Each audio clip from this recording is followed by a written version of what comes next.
What if I told you that one Golden Age actress was so rich she could have bought MGM, Paramount, and Warner Brothers, then still had billions left over?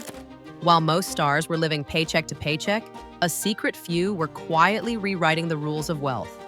All 10 of these legends shared one thing: they turned fame into forever money. This is the untold story of the women who proved that in old Hollywood, glamour wasn't just about diamonds. It was about ownership, resilience, and legacy. And the number one name on this list will leave you questioning everything you thought you knew about old Hollywood. Marilyn Monroe was the brightest flame of the Golden Age, radiant, fragile, and endlessly misunderstood. Born Norma Jean Mortensen, she rose from foster homes and abuse to become the most photographed woman in the world. Her smile built studios. Her vulnerability sold millions of tickets. Yet behind the red lipstick and platinum curls was a woman fighting to be taken seriously, not as a symbol, but as an artist. She studied acting under Lee Strasberg, formed her own production company, and challenged the powerful studio system that profited from her image. Hollywood never truly let her win, but time did. Monroe's wealth became immense after her death. At the time of her passing in 1962, her estate was modest, worth about $800,000, roughly $8 to $10 million today. But the empire she unknowingly left behind turned her into a posthumous billionaire brand. Licensing of her name and likeness through Authentic Brands Group has since generated hundreds of millions in revenue. Her image has been used on everything from luxury perfumes and fashion lines to international advertising campaigns, making her one of the highest-earning deceased celebrities of all time.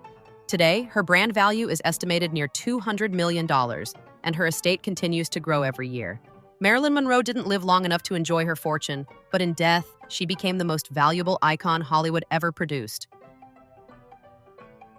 Gloria Swanson was the face of silent-era glamour, a dazzling star who commanded the screen long before sound changed the game.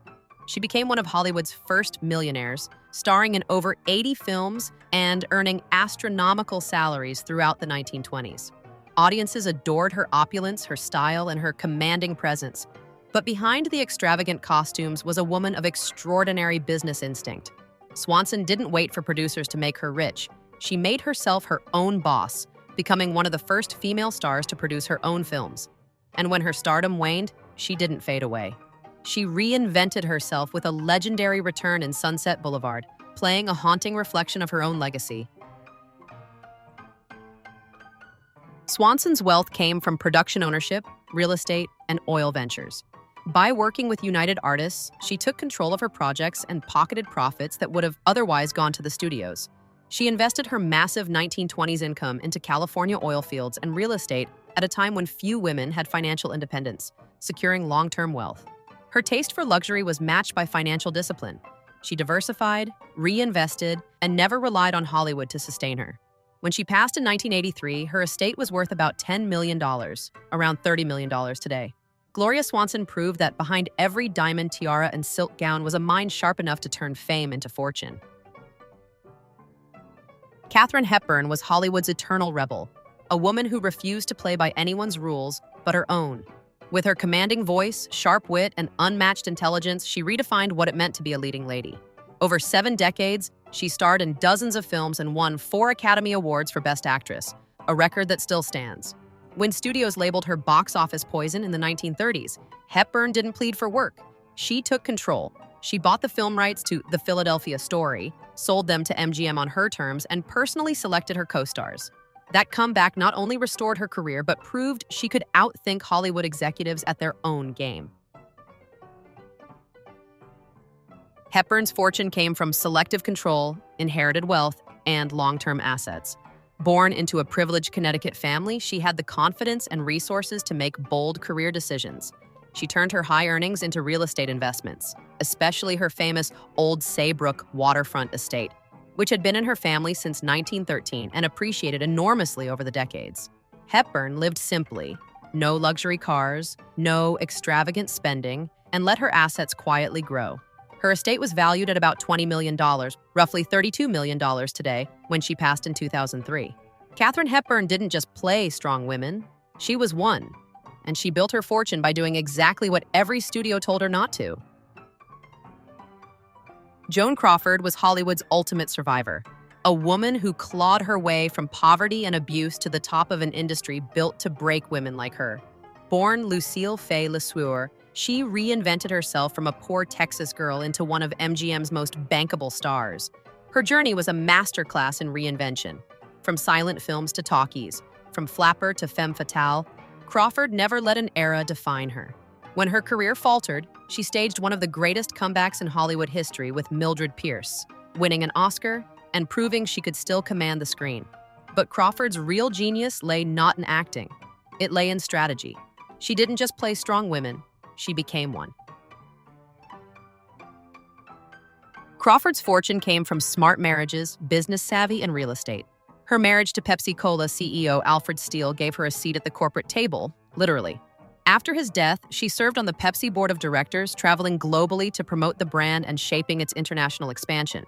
She also amassed a valuable Manhattan real estate portfolio, including multiple luxury apartments she bought, renovated, and held as long-term investments.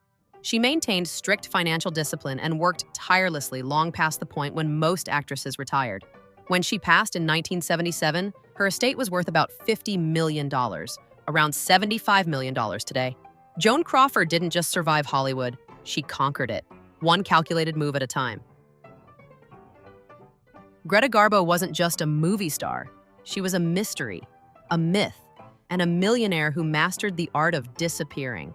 The Swedish-born actress became MGM's greatest international asset during the 1930s, captivating audiences with her haunting beauty and unmatched emotional depth in films like Camille and Grand Hotel. But Garbo was never seduced by fame. She saw through it. At 36, at the height of her power, she walked away from Hollywood entirely, retreating from the cameras forever. What most people didn't realize is that she wasn't retreating in defeat. She was retiring in luxury.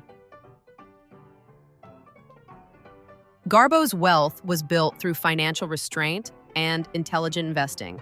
She earned extraordinary sums during the Depression, over $250,000 per film, equal to millions today, and saved nearly every penny. Known for her reclusive lifestyle, she poured her earnings into stocks, bonds, and Manhattan real estate, including her now famous East Side apartment overlooking the East River. Her patience paid off. Her investments grew quietly for decades as her legend only intensified.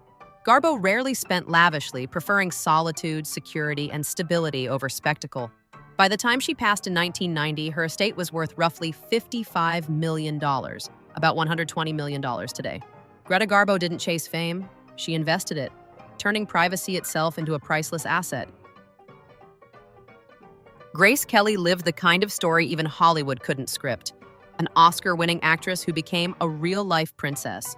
In just a handful of films, including Rear Window and The Country Girl, she established herself as one of the most elegant and respected talents of the 1950s. But at only 26 years old, she stunned the world by leaving Hollywood behind to marry Prince Rainier III of Monaco. Her marriage wasn't just a fairy tale, it was a financial transformation. Overnight, she went from Hollywood royalty to European nobility, gaining access to one of the most lucrative principalities on earth. Grace's wealth came from a blend of Hollywood success, family fortune, and royal assets. Her father, construction magnate John B. Kelly, was already a millionaire, and his $2 million dowry, around $20 million today, helped cement her position in Monaco's royal family.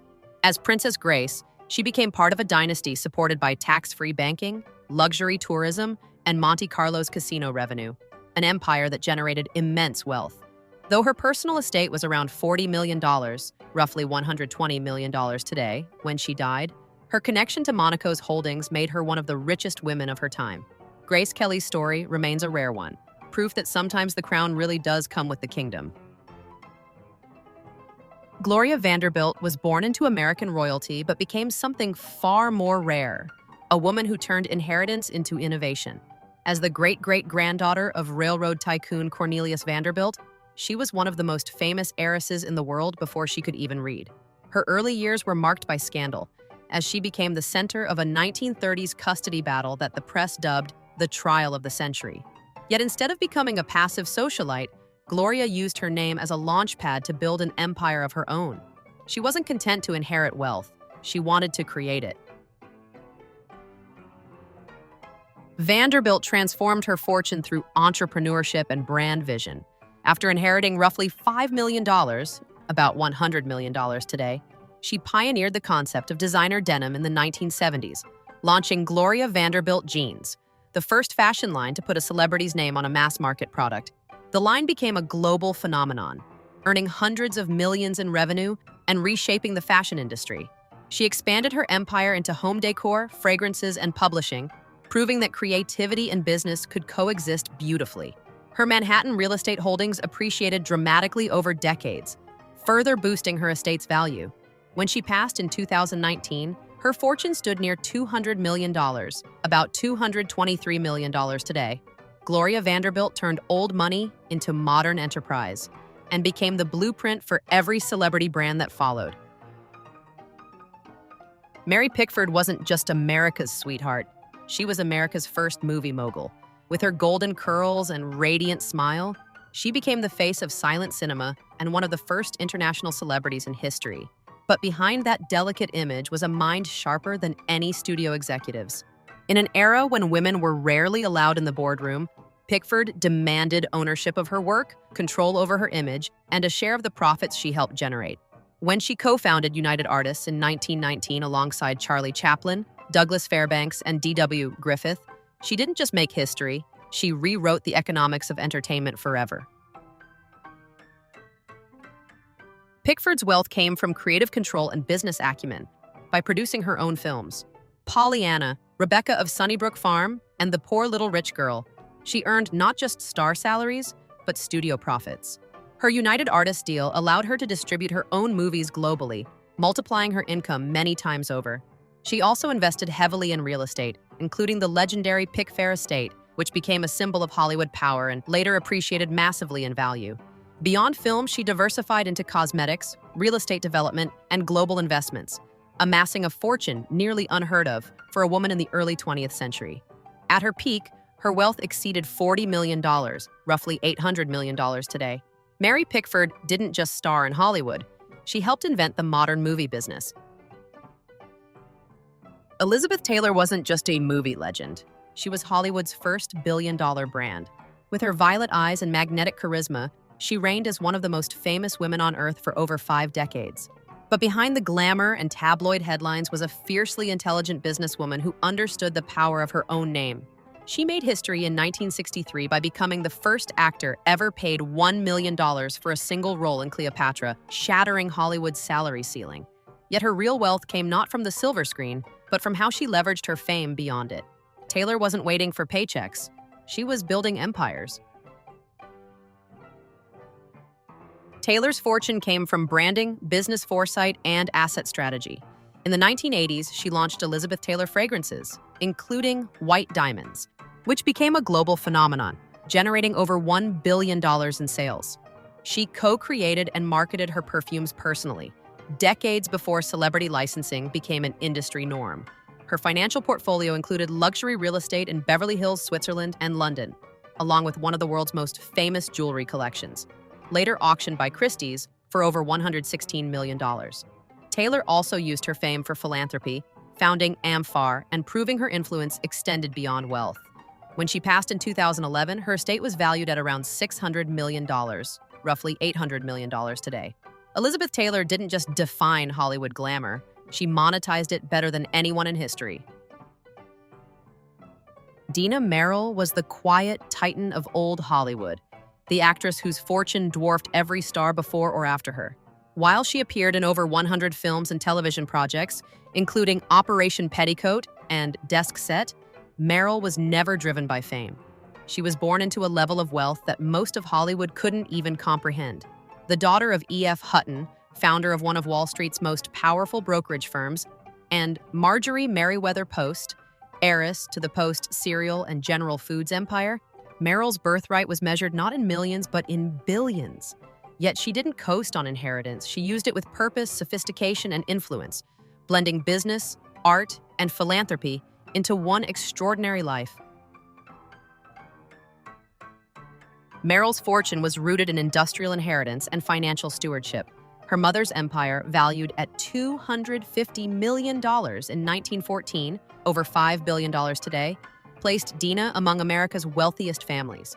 She maintained and expanded that wealth through corporate investments, board memberships, and philanthropic foundations, sitting on the boards of the Kennedy Center, Bank of America, and multiple cultural institutions. Her marriages to producer Cliff Robertson and later financier Ted Hartley further intertwined her with both Hollywood and high finance. Even though her acting career was respectable, her wealth was nearly unmatched, making her richer than most Fortune 500 CEOs. When she passed in 2017, her estate was estimated at over $5 billion in today's money. Dina Merrill wasn't just one of the richest women in Hollywood. She was one of the richest women in American history. In an age when women were expected to be beautiful, obedient, and replaceable, these 10 refused to play that part. They negotiated when they were told to be silent. They invested when they were told to spend. They owned when they were told to obey. Each of them transformed glamour into strategy and fame into freedom. They showed that true success in Hollywood isn't about applause, it's about control. These women didn't just act in the golden age, they built it.